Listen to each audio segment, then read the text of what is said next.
What is going on, everybody? It's the Frost, and we're back again for NXT TakeOver WarGames review and results show. Hope you enjoyed the layout. I had got this thing whipped up as best as I could. I wish I could have did better, but it was crunch for time because WarGames was tonight. We had 4 matches, just 4, and a lot of people are probably thinking, it's only 4 matches. How are you going to stretch this into at least a 2.5 hour show? And my word, they did it and did it well. This was a great match. This was a great show. It lived up to the hype of NXT TakeOver. NXT, the only matches really that didn't have the best build would be the women's match, because it was just a rematch clause from Evolution. And then we had what was it? Aleister Black versus Johnny Gargano didn't have much build, but it was because Aleister Black was gone, and nobody expected Johnny Gargano to be the guy. But their match, my word, did it give us a hell of a match. All 4 matches tonight lived up to the hype. All 4 matches put on a hell of a show, and the men and women who were in these matches tonight should be proud of themselves. I should say we had 4 matches, but we actually had 5, because what was supposed to happen on Wednesday was supposed to be Matt Riddle versus Cassius Ohno in a match on the Aftermath show. Well, during the pre-show, Matt Riddle was invited up by I think it's Charlie Caruso, I believe it is. Yeah, Charlie Caruso. And Cassius Ohno comes in and decides, I'm going to interrupt this and make a big show of it all. Well, Matt Riddle must have been really, Matt Riddle and Cassius Ohno both must have had their, trunks and tights and stuff on under what they were wearing, because Matt Riddle was the first thing after we get our introduction by Mauro Ranallo, which, welcome back, Mauro Ranallo. It's nice to see you back. It's been too long. Not mad that you were gone, because honestly, in my opinion, him being gone for about 4 weeks makes you happy that he's back. It definitely makes him feel, it makes you feel appreciated for what he does for NXT, having him gone. And Vic Joseph did a good job. He did a decent amount of job to suffice in the replacement of Mauro Ranallo, who was accepting an award in New York when the last set of NXT tapings were going on. That's why he missed the last 4 weeks. But it was great to hear Mauro Ranallo back. But after he introduced us, Percy Watson, everyone, to NXT TakeOver, we hear, bro, and out comes Matt Riddle in his wrestling gear. Wondering what's going on here. We're not supposed to see him till Wednesday. He comes out and challenges Cassius Ohno to a match. Cassius Ohno comes out. Cassius Ohno tells the ref, ring the bell. Referee, you could quite clearly see the referee checking his earpiece to see what's going on here, and he just rings the bell. And by the time I finished saying all that, the match was over, because one bro knee, a bro kick to the face, and Cassius Ohno bites the dust. 1, 2, 3. Cassius Ohno was beasted and feasted on by Matt Riddle.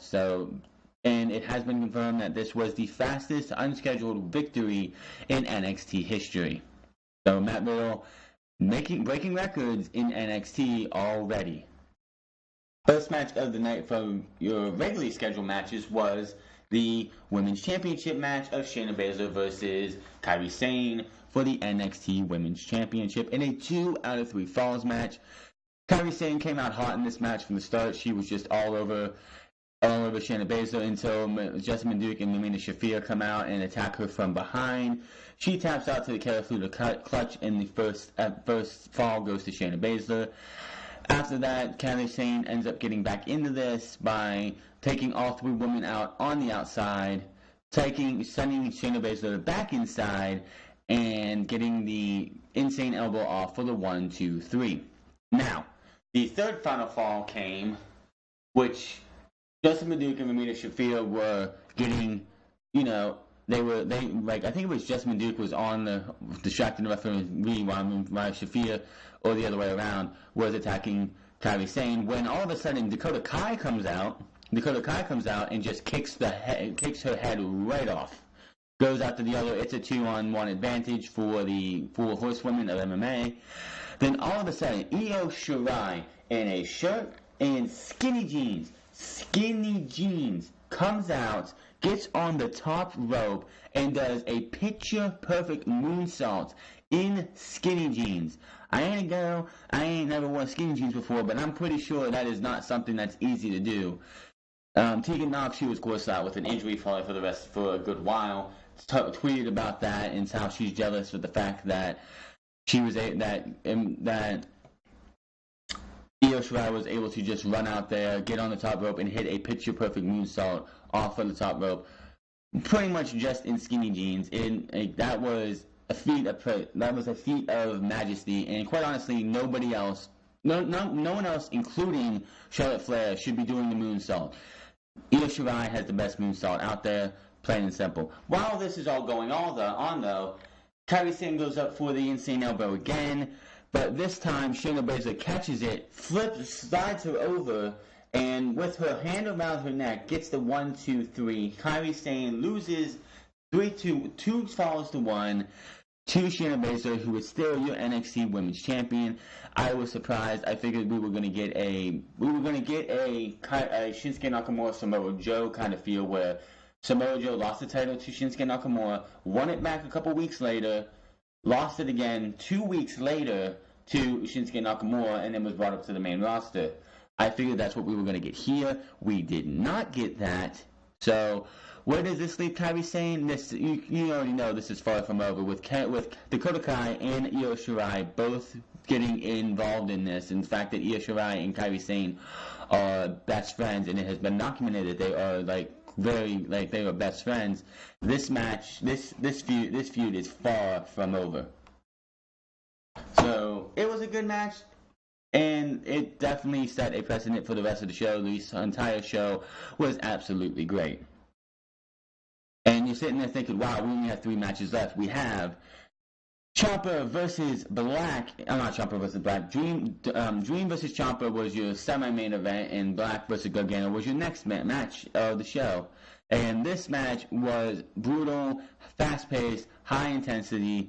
But Aleister Black wins this one in a hard-fought match. It honestly looked like Johnny Gargano was going to win this match here and there. There was a time towards the end of the match where Johnny Gargano was begging off Aleister Black and telling him, just put me out of my misery.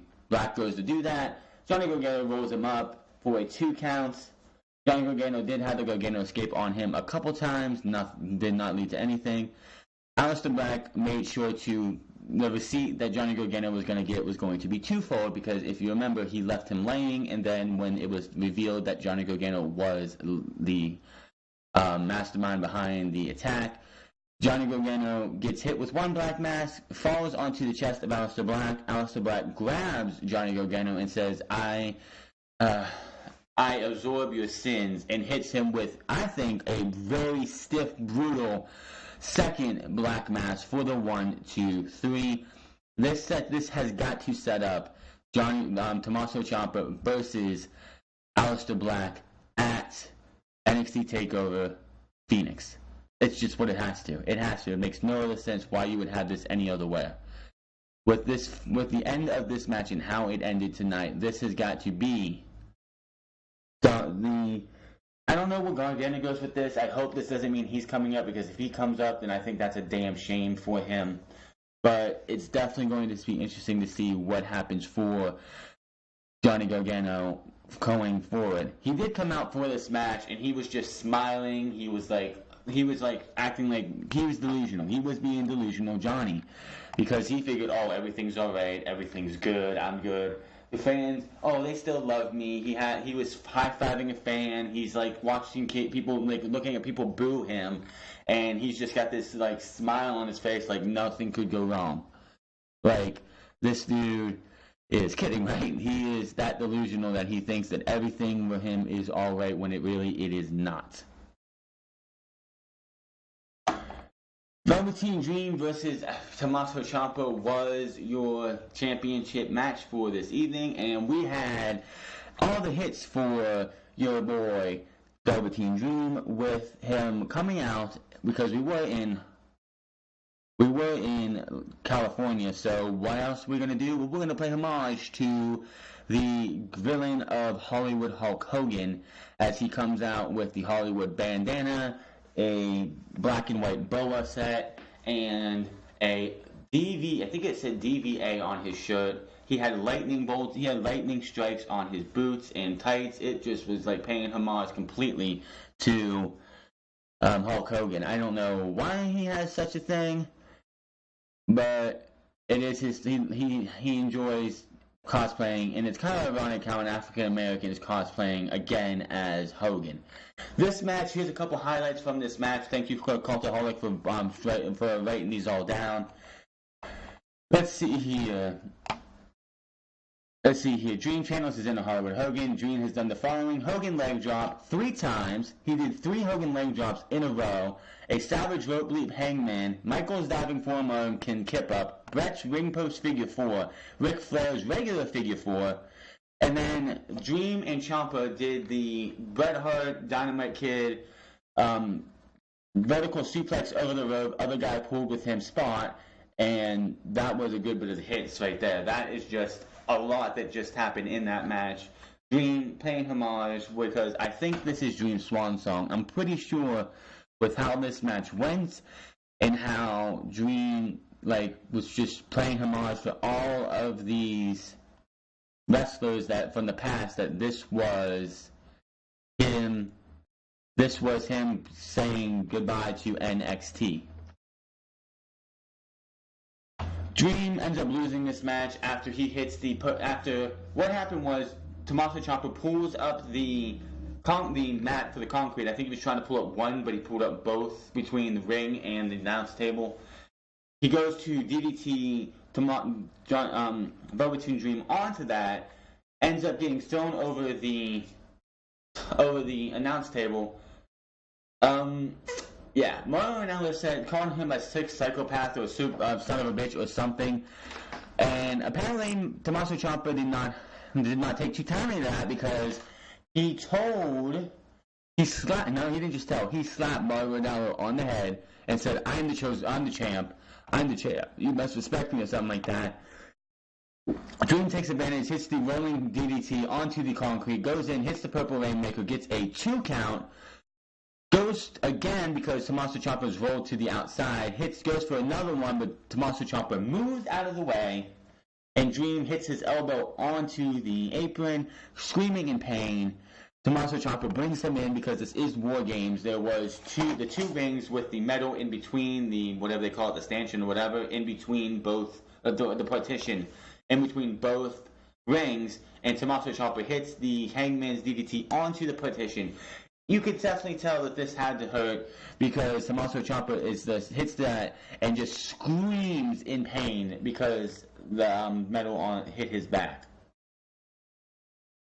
And Dream ends up losing due to the DDT for the 1, 2, 3. Tommaso Ciampa then, and this is something really telling. After the match, Tommaso Ciampa gets down, dealing first, and kisses Dream on the cheek, and is that a telling sign that this was Velveteen Dream's final match?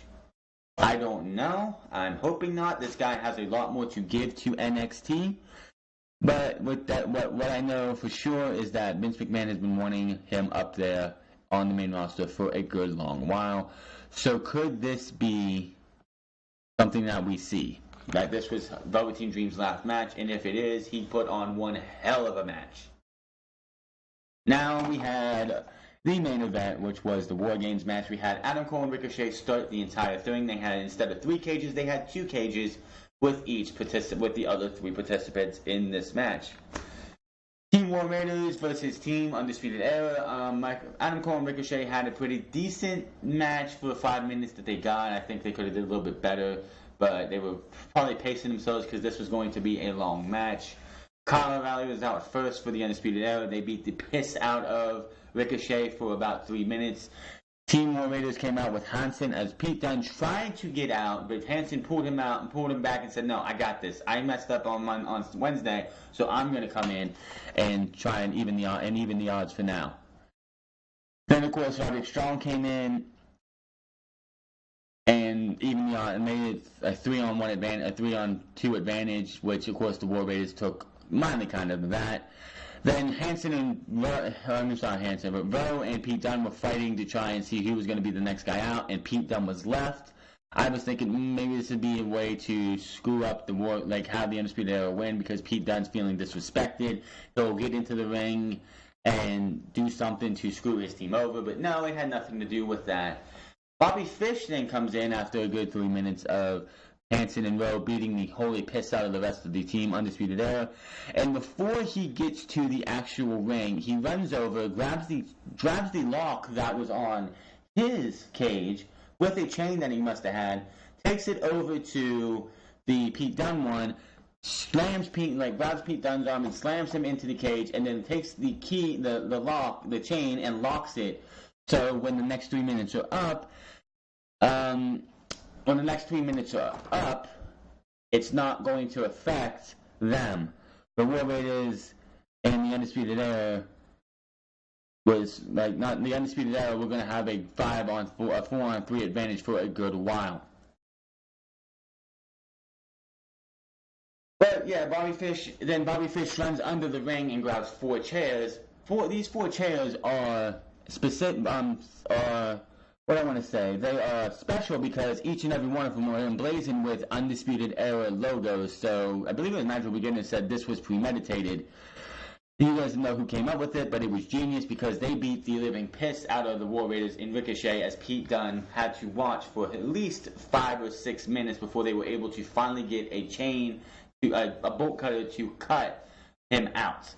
He comes out, he gets a kendo stick and evens the odds. 2 tables, couple kendo sticks, and a chain. I don't know where the long chain come from. I don't remember him pulling a chain out, but he pulled a chain out. And this match was just crazy from the start after that. Ricochet is your MVP of this match. Him and Adam Cole put on the hell of a show. There was a portion of this match where Adam Cole and Ricochet were both up top, on top of the cage, and one of the rules is if you were to escape the cage, your team loses. Well, Roderick Strong came over to try and help Adam Cole push Ricochet off of the cage, but his footing got bad and he ended up nutting himself on the ropes.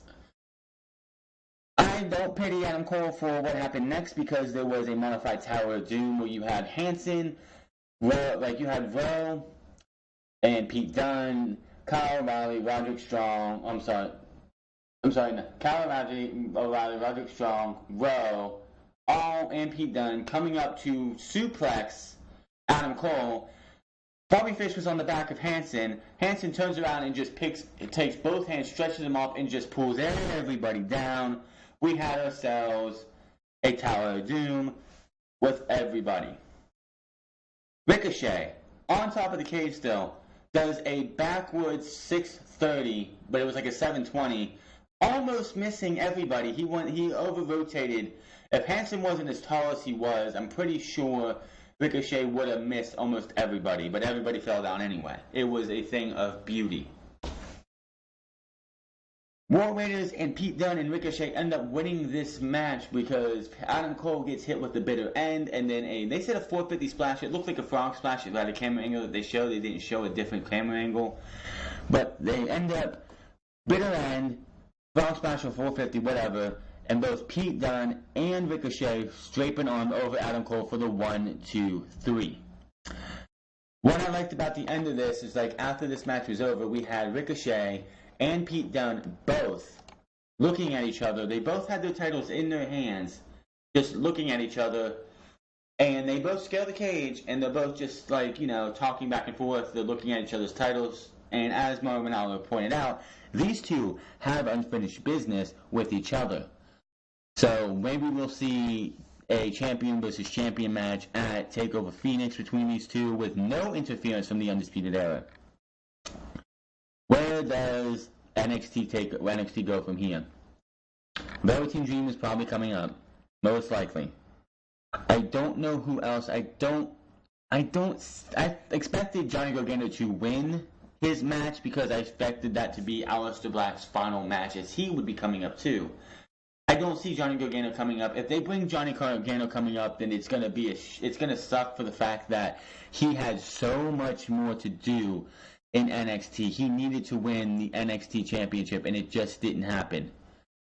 So I don't know what they can say about that, but we will see what happens with NXT as we come up. We will have we'll have Unscripted tomorrow morning, Survivor Series tomorrow night, and then Raw, SmackDown, when we will see who is coming to who's coming up from NXT. We are going to be skipping the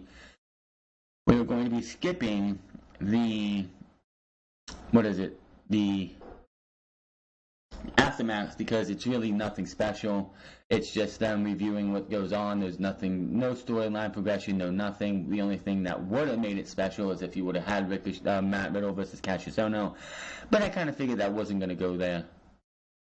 That wasn't going to be on there. I'm glad that it's the start of a feud. I really expect them to do another match at TakeOver Phoenix, but this was just him getting a lucky shot off on Matt Riddle. Not Matt Riddle, but Cassius Ohno. We will see when we get there, but we have one hell of a show. If you have not seen NXT TakeOver WarGames yet, go out there, watch it. Every single match, including the 5 seconds or whatever it was Matt Riddle match, was great because you didn't see it coming. But that's your NXT TakeOver WarGames review. I will see you guys tomorrow for Unscripted, NXT, and of course Survivor Series.